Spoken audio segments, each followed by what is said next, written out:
ഈശോയിൽ സ്നേഹം നിറഞ്ഞ എൻ്റെ സഹോദരി സഹോദരങ്ങളെ,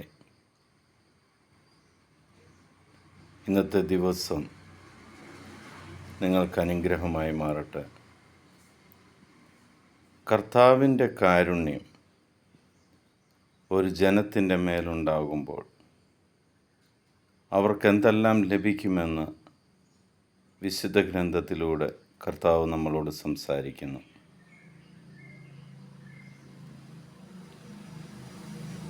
ജോയൽ പ്രവാചകൻ്റെ പുസ്തകം 2-ാം അധ്യായം 26ഉം 27ഉം തിരുവചനങ്ങൾ നമുക്ക് ശ്രദ്ധിക്കാം.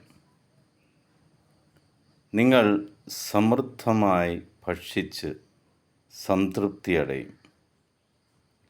നിങ്ങൾക്ക് വേണ്ടി അത്ഭുതങ്ങൾ പ്രവർത്തിച്ച നിങ്ങളുടെ ദൈവമായ കർത്താവിൻ്റെ നാമത്തെ സ്തുതിക്കുകയും ചെയ്യും. എൻ്റെ ജനത്തിന് ഇനി ഒരിക്കലും ലജ്ജിക്കേണ്ടി വരികയില്ല.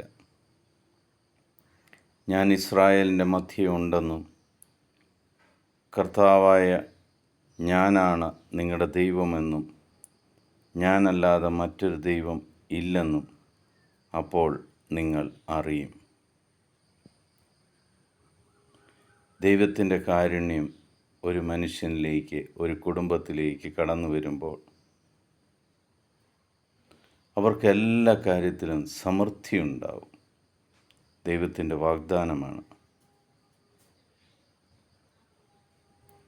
അവർ ദൈവത്തെ സ്തുതിക്കുവാൻ തുടങ്ങും. ആ കുടുംബത്തിൻ്റെ മധ്യേ, ആ ജനത്തിൻ്റെ കൂടെ കർത്താവിൻ്റെ സാന്നിധ്യം എപ്പോഴും ഉണ്ടായിരിക്കുകയും ചെയ്യും.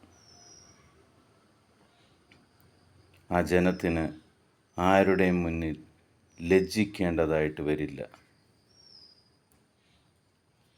ദൈവവചനം ശ്രവിക്കുന്ന എല്ലാ ദൈവമക്കൾക്കും, ഈ സുവിശേഷ വേലയിൽ പങ്കെടുക്കുന്ന നിങ്ങൾ ഓരോരുത്തർക്കും ദൈവത്തിൻ്റെ കാരുണ്യം സമൃദ്ധമായിട്ടുണ്ടാകട്ടെ എന്ന് പ്രാർത്ഥിക്കുന്നു.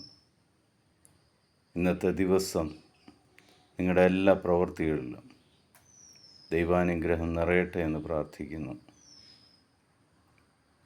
ഈശോ മിശിഹായ്ക്ക് സ്തുതിയായിരിക്കട്ടെ.